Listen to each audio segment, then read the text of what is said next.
Good morning, squad. Welcome back to MadMizzy Sports Morning Show, the #1 spot for everything sports talk, sports news, sports debate in the morning. We got a beautiful rundown this Thursday morning. We go and start it off with keeping Brittney Griner's name alive as she's dealing with her ordeal in Russia and being wrongly convicted while being in Russia. So we're going to keep her name alive. Then we're going to move on to the news of Jacque Vaughn actually getting the interim head coach tag removed. The interim tag removed from his head coaching job and now officially being named the head coach for the Brooklyn Nets moving forward. What does that mean for Jacque Vaughn, Brooklyn Nets, Kevin Durant, Kyrie Irving moving forward? Then we got to speak on and recap. To me, the Lakers lost last night and LeBron leaving late in the fourth quarter with a leg injury. What does that mean for the Los Angeles Lakers and LeBron James moving forward? Then I got to give some props to the best young backcourt in the NBA right now from my Indiana Pacers. Yes, I'm a Warriors fan, but I'm also an Indiana Pacers fan, and I just got to give some props to Tyrese Haliburton and Bennedict Mathurin this morning. Moving forward, I'm going to finish off my midterm NFL breakdown and give y'all the best team in each division so far, halfway through the midpoint of the NFL season. And to end it off, we got a breakdown, of course, Thursday night football of the Atlanta Falcons at the Carolina Panthers and who I got running away and winning that game tonight.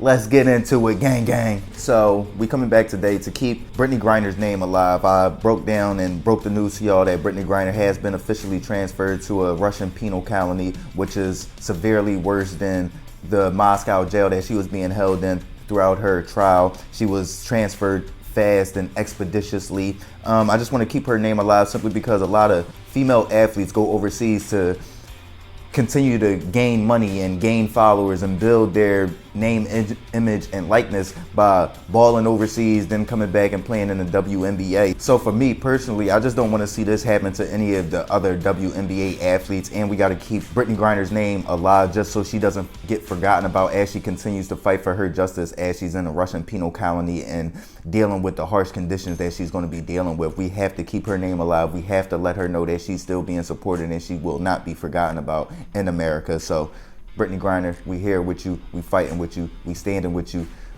as much as we can from the United States. Keep Brittney Griner's name alive. Let's move on to the news of the Brooklyn Nets officially hiring Jacque Vaughn to be their head coach moving forward. And what does that mean for the Brooklyn Nets and Kyrie Irving, Kevin Durant moving forward, and Jacque Vaughn moving forward? For me, I just want to say congratulations to Jacque Vaughn on getting a huge opportunity to coach the Brooklyn Nets, a super talented team, and he's been doing a good job of just stabilizing this team after so much turmoil with the Kyrie Irving situation and then Steve Nash being fired and then the rumors of Ime Udoka coming in to be the head coach. So Jacque Vaughn has been, 3-2 so far as a head coach in his 5 games. The Nets look like a totally different team. They look like they have an actual plan and a goal to execute and win games. So to me, I like this pickup for Jacque Vaughn. Congratulations. This is his second stint as a head coach, if I'm not mistaken. He did coach the Orlando Magic, but you're going to have a lot more talent with this team, especially once Kyrie Irving comes back. To me, it's going to be a great fit as long as Kevin Durant, Kyrie Irving, Ben Simmons,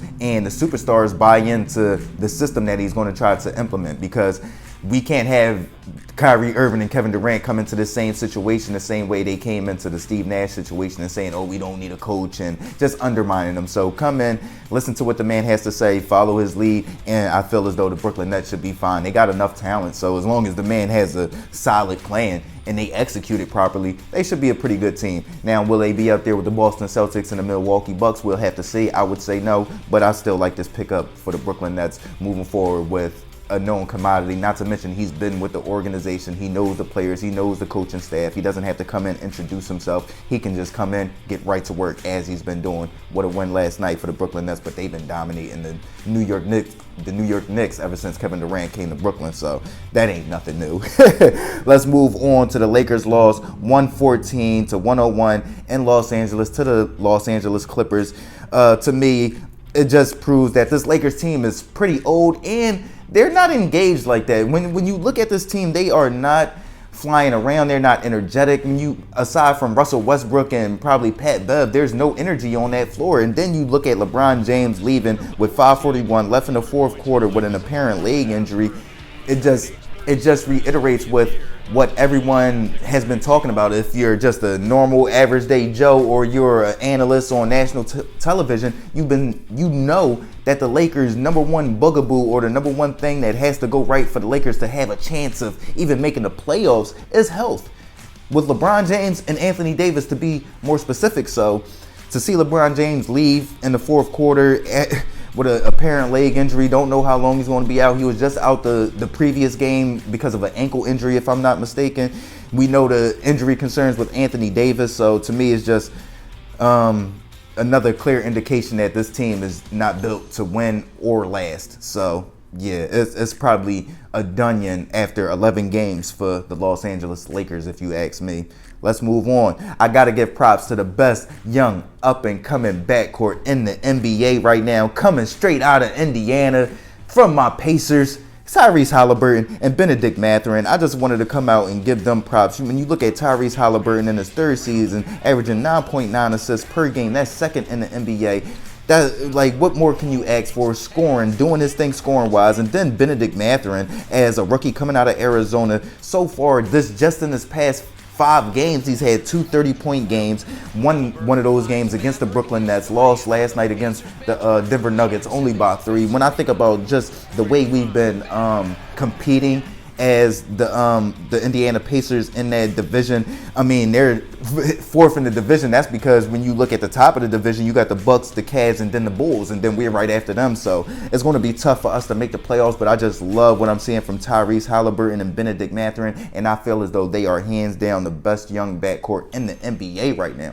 Best young backcourt in the NBA right now, just because of the heart that they have, the passion that they play with, and the competitive nature that they play with, of not ever giving up. Bennedict Mathurin is going to play until his zero's on the clock, and I love that. I absolutely love that. So wanted to give shout outs to 2 young up-and-coming players out there in the Midwest that's probably not getting a lot of shine, but they play for a team that I've been rooting for ever since I can remember, the Indiana Pacers. So shout out to Tyrese Haliburton and Bennedict Mathurin. But let's shift gears into the NFL, and I'm going to continue my midterm breakdown of the NFL season. And I'm going to give y'all the best team in each division so far through the halfway point of the NFL season. Let's start off in the AFC, and I want to start off in the AFC East.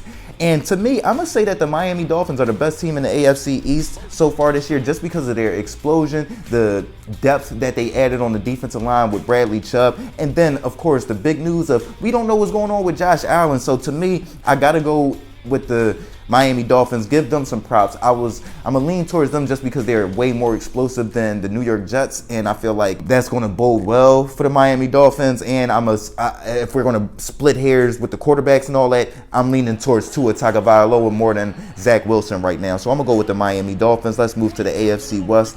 Do I even have to say it? The Kansas City Chiefs. They're possibly the most disappointing division right now, simply because you're not getting what you expected out of the Las Vegas Raiders and then the Denver Broncos. So to me, you got to go with the Kansas City Chiefs. We can't rely on the Los Angeles Chargers to really challenge the Kansas City Chiefs for that divisional AFC West crown. So give me the Kansas City Chiefs. AFC North, give me the Baltimore Ravens. I don't like the fact that they're going to be leaning on Deshaun Jackson and some older players heading into the playoffs, but hopefully they can get a little bit more healthy, get Mark Andrews back, and implement Devin Duvernay and James Prochet a little bit more. So I like the Baltimore Ravens, not to mention that physicality and that defense that they'll be able to rely on as the weather gets colder and we head into playoff football. Let's move to the AFC South. This is the worst division in football, if you really look at it, if you ask me, and it's the Tennessee Titans. Need I say more? Derrick Henry, King Henry. Point blank period. Let's move forward to the NFC. Let's start off at the NFC East. We got to give it to the only undefeated team left in football, the Philadelphia Eagles. Their run game, Jalen Hurts is an MVP candidate. Miles Sanders balling, doing this thing. The defense is doing their thing. Then they revamped and added some depth to that defensive line with Robert Quinn. So you think about Darius Slay. Then you got Gardner Johnson out there. So you think about the depth as far as defensive line and D-backs. No team can really match what the Philadelphia Eagles are presenting on the field as far as that goes right now. So I got to go with the Philadelphia Eagles. Let's move to the NFC West. To me, I'm going to go with my San Francisco 49ers. Just looking at the pickups that we've made getting Christian McCaffrey. We're going to get Deebo Samuel back. We're going to get Jawan Jennings back. We're going to get Eric Armstead back. Alshire back. We're going to get a lot of our players back. We're going to get Jimmy Ward back. We're going to get Jason Verrett back. We're getting a lot of dudes back on our team. So our defense is going to get a lot stiffened and a lot more stiffer, and our offense is going to get a lot more explosive with Deebo Samuel and Christian McCaffrey in the backfield, and then we getting crazy production out of Brandon Ayuk this year. So my San Francisco 49ers, not to mention we've already beaten the Seattle Seahawks once, and we have a better division record than the Seattle Seahawks right now, although we're a game behind in the win-loss column. So I'm going to go with my San Francisco 49ers. Let's move to the NFC North. Is there any debate? It's the Minnesota Vikings, Justin Jefferson picking up Hopkinson, just Kirk Cousins, Cousin Kirk being on the plane celebrating. It's just the camaraderie coming together. They look like they're a team to be reckoned with as long as Kirk Cousins can stay on this course and play the way he's been playing throughout the entirety of this season. Let's move forward to the NFC South. No, this is the worst division in football. I don't know what I was talking about the AFC South. These South divisions is trash right now. But with the NFC South, I want to lean towards the Atlanta Falcons with Cordero Patterson and Marcus Mariota, that run game. But I got to go with the Tampa Bay Buccaneers and the GOAT, Tom Brady. How can you vote against this dude in comparison to the other people? So you think about Marcus Mariota, Andy Dalton, and then PJ Walker or Baker Mayfield against the GOAT, Tom Brady. I mean, even if they don't get more healthy, I feel as though Tom Brady is going to figure out a way to win enough games to win that division and get inside the playoffs and get inside that big dance. So, yeah, in the NFC South, I'm going to go with the Tampa Bay Buccaneers. But to end off our Thursday, episode 50 edition of MadMizzy Sports, of course, we got to break down Thursday night football of the Atlanta Falcons at the Carolina Panthers. What do I see this game? To me, I'm going to go with the Falcons 26-16. After this, like just a few weeks ago, we had an amazing game where DJ Moore won the game on a Hail Mary, then lost the game on his celebration, taking his helmet off in the end zone. I just feel as though the Atlanta Falcons are in a way better team, a more complete team. When you think about their run game averaging 162 rush yards per game, the Panthers allowing 139 rush yards per game. You got PJ Walker coming back in as the starter for the Carolina Panthers, trying to rebound from a just utter beatdown that they took at the hands of the Cincinnati Bengals last week. So for me, I feel like it's too much to ask to come back around, try to win this game. I'm going to go with the Falcons in this game in Carolina, 16-26. Like I said, Marcus Mariota making plays, the physicality that they play with in that run game with Cordero Patterson. That run against the Chargers last week was one of the hardest runs I've seen in years, B. One of the hardest runs I've seen in a year. He just straight Earl Campbell them. I was like, oh, I was watching that joint on the red zone. I said, oh my God.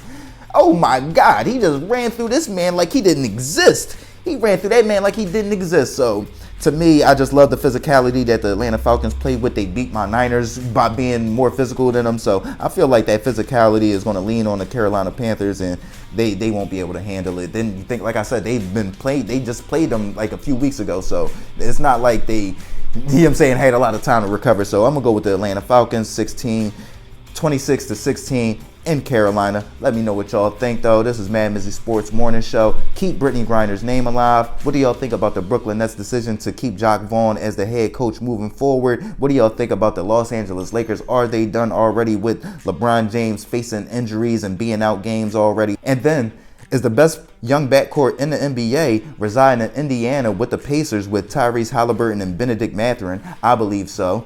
And who are the best teams in each division in the NFL through the midway point of the NFL season? NFC East, NFC West, NFC North, NFC South, AFC East, AFC West, AFC North, AFC South. Who is the best team in each division? Let me know. And who do y'all got tonight in Thursday night football of the Atlanta Falcons at the Carolina Panthers? And what's the key matchup? Let me know what y'all think. This is MadMizzy Sports Morning Show. Like, comment, share, subscribe, listen, alert. MizzyWorld Entertainment. Gang.